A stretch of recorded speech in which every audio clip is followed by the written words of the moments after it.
মনে থাকবে? বিষ্ণু ঈসা ইসলাম প্রতিদিন ফজরের নামাজের পরে, মাগরিবের নামাজের পরে, ওয়া ইনদামা ইয়ামশি ইলা ফিরাশিহি, রাতে যখন বিছানায় যাবেন এই দুই হাতকে একত্রিত করে সূরাতুল ইখলাস পড়তেন, সূরাতুল ফালাক পড়তেন, সূরাতুন নাস পড়তেন, পড়ে হাতে ফু দিতেন। সহিহ হাদিস। ফু দিয়ে এই ফু দেওয়া হাতটা সারা দেহের মধ্যে ইয়াবদাউ বিহিমা রাসাহু, মাথা থেকে শুরু করে পা পর্যন্ত এভাবে মেসেজ করে দিতেন, মালিশ করে দিতেন। সুবহানাল্লাহ পড়েন।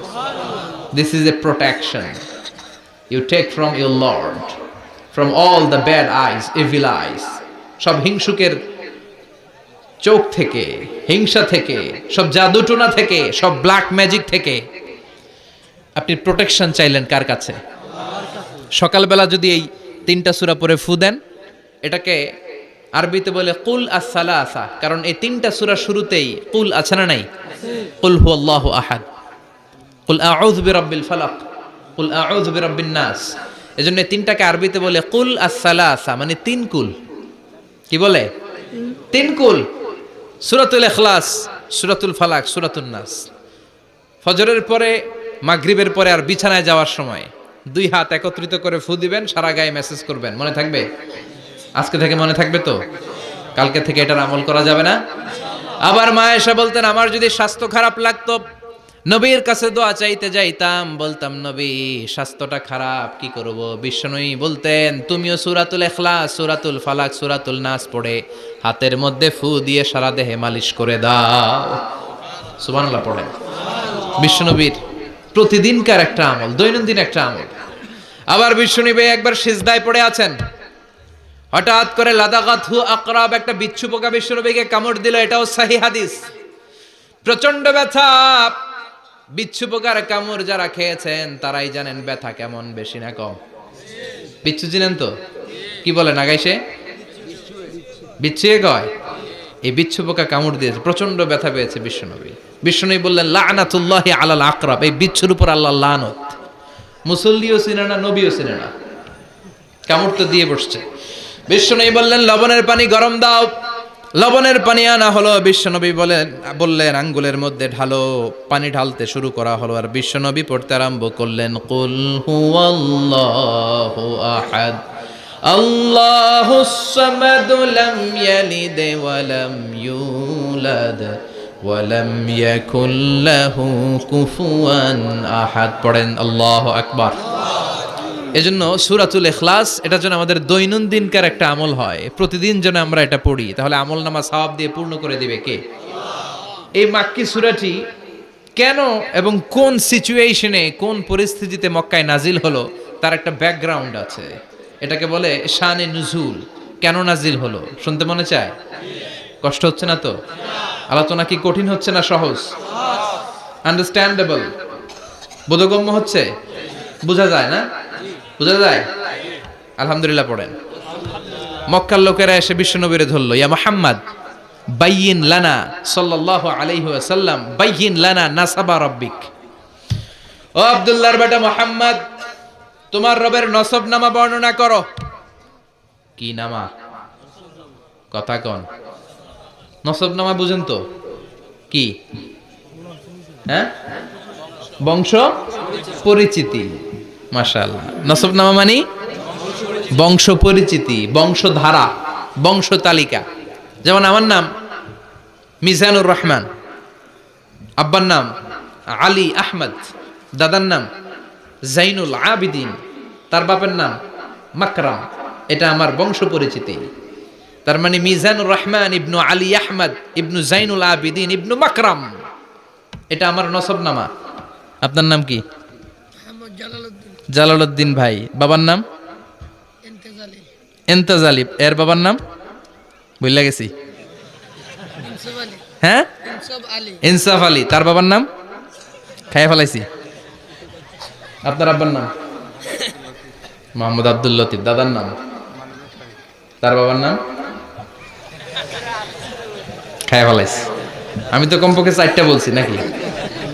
বিশ্বনবীর বাবার নাম আব্দুল্লাহ, তার বাবার নাম আব্দুল মুত্তালিব, তার বাবার নাম হাশিম, তার বাবার নাম আব্দে মানাফ, তার বাবার নাম কিলাব, তার বাবার নাম কুসাই, তার বাবার নাম মুররা, তার বাবার নাম গালেব, তার বাবার নাম ফেহের।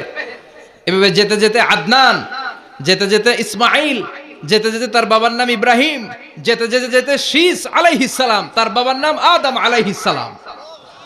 50 জেনারেশনস, 50টা বংশ পরিক্রমা আছে। 50টা বংশের ব্যবধানে বিশ্বনবী সাইয়েদনা আদমের সাথে মিলে গেছে, পড়েন সুবহানাল্লাহ। তার মানে মুহাম্মদ ইবনে আব্দুল্লাহ ইবনে আব্দুল মুত্তালিব ইবনে হাশেম ইবনে আব্দে মানাফ ইবনে কিলাব ইবনে মুররা, এইভাবে বিশ্বনবীর নসবনামা। কথা বুঝতে পেরেছেন? বিশ্বনবীর কাছে এসে মক্কার লোকেরা বলে, মুহাম্মদ বাইয়িন লানা নাসাবা রব্বিক, তোমার আল্লাহর নসবনামাটা কও। তোমার আল্লাহর বাবার নাম কি? উনার বাবার নাম কি? উনার বাপের নাম কি? উনার বাপের নাম কি? তার বাপের নাম কি? এরা মনে করছে আল্লাহর নসবনামা আছে। নাজুবিল্লাহ পড়বেন না? ও মুহাম্মদ, সবসময় আল্লাহর কথা বলো, আল্লাহর দাওয়াত দাও, আল্লাহর সেজদা দিতে বলো, আল্লাহর জিকির করতে বলো, আল্লাহর নসবনামাটা শোনাও। আল্লাহর বাবার নাম কি, দাদার নাম কি, পরদাদার নাম কি? বিশ্বনবী রেগে গেলেন। সাইয়েদনা জিব্রাইল বললেন, ও নবী রাখবেন না, রেগে যাওয়ার দরকার নাই। ওদের প্রশ্নের উত্তর দেওয়ার জন্য ছোট্ট একটা সূরা আরশের উপর থেকে নাজিল করেছে কে? ও নবী, ওদের মুখের উপর আপনি শক্ত ভাষায় বলে দেন, আল্লাহর কোনো নসবনামা নাই, আল্লাহর বাবা দাদা কিচ্ছু নাই। আপনি পড়েন, কুল হুয়াল্লাহু আহাদ আল্লাহুস সামাদ লাম ইয়ালিদ ওয়া লাম ইউলাদ ওয়া লাম ইয়াকুল লাহু কুফুয়ান আহাদ। পড়েন সুবহানাল্লাহ। কুল হুয়াল্লাহু আহাদ। ও নবী, আপনি বলেন, তিনি হলেন আল্লাহ, তিনি হলেন আহাদ, একক, একক। আল্লাহুস সামাদ, তিনি অমুখাপেক্ষী। লাম ইয়ালিদ ওয়া লাম ইউলাদ, জন্ম দেয় নাই, কারো কাছ থেকে জন্ম নেয়ও নাই। ওয়া লাম ইয়াকুল লাহু কুফুয়ান আহাদ, গোটা বিশ্বে তার মতো কেউ নাই, তিনি তার মতো। কাফেররা তো টাসকি খেয়ে গেছে। সুবহানাল্লাহ পড়ে। আবার এর শানে নুজুলে আরেকটা বর্ণনা পাওয়া যায়। মুশরিকরা এসে বলল, ইয়া মুহাম্মদ বাইয়িন লানা জিনসা রাব্বিক, তোমার রব কি দিয়ে তৈরি বলো। ও মুহাম্মদ, আমরা মানুষ মাটির তৈরি, ফেরেশতারা জিনের তৈরি, ফেরেশতারা নূরের তৈরি, আর জিন জাতি হলো আগুন দিয়ে তৈরি, আমাদের ঘরের আসবাবপত্রগুলো কাঠের তৈরি। এবার বলো, তোমার আল্লাহ কিসের তৈরি? আহুয়া মিন ফিদ্দা, তোমার আল্লাহ কি রূপার তৈরি? রূপার খোদা? আহুয়া মিন যাহাব, নাকি সোনার খোদা, স্বর্ণ দিয়ে বানানো আল্লাহ?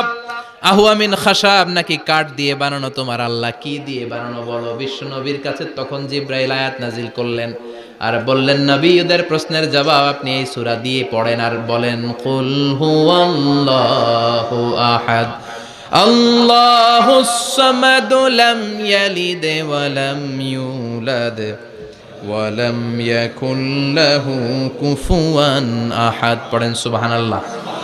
এই ব্যাকগ্রাউন্ড ফজিলত সব শুনে সূরাটা একটু নরম হয়ে আসছে না?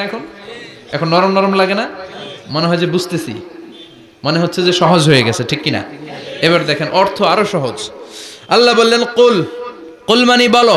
কোরআনের যত জায়গায় কুল পাবেন, রব্বুল আলামিন তার পেয়ারা হাবিবকে অর্ডার করছেন, কুল মানে বলো, সে, ও মাই মেসেঞ্জার, সে, বলো।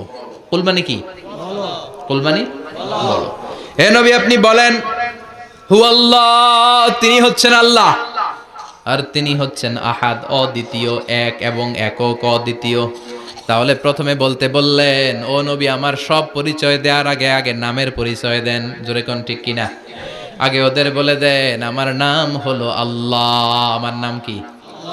কুল হুয়াল্লাহ। নবী, আপনি বলেন, তিনি হলেন আল্লাহ। তিনি কে? আল্লাহ বলছেন, ইন্নানি আনাল্লাহু লা ইলাহা ইল্লা আনা ফা'বুদনি ওয়া আকিমিস সালাতা লিযিকরি। ইন্নানি আনাল্লাহ, আমি হলাম আল্লাহ। তিনি কে? জোরে বলেন। আল্লাহর নামটা মুখে নিতে কেমন লাগে? আল্লাহর নামটা ডাকতে ভালো লাগে? সবার ভালো লাগে? প্রাণ ভরে যায়? হৃদয় শীতল হয়? ঠান্ডা ঠান্ডা লাগে ভেতরে? তাহলে চিৎকার দিয়ে আল্লাহর ডাক দেন, বলেন আল্লাহ। আর জোরে আল্লাহর ডেকে বলেন, ইয়া আল্লাহ। গলা ফাটিয়ে ডাক দেন, বলেন আল্লাহ। আল্লাহ বললেন, আমার প্রথম পরিচয় হলো আমি আল্লাহ, আমার নাম হলো আল্লাহ, আল্লাহর নাম রাখছে কে? কথা কন। আমার নাম রাখছে আমার বাবা, আপনার নাম রাখছে আপনার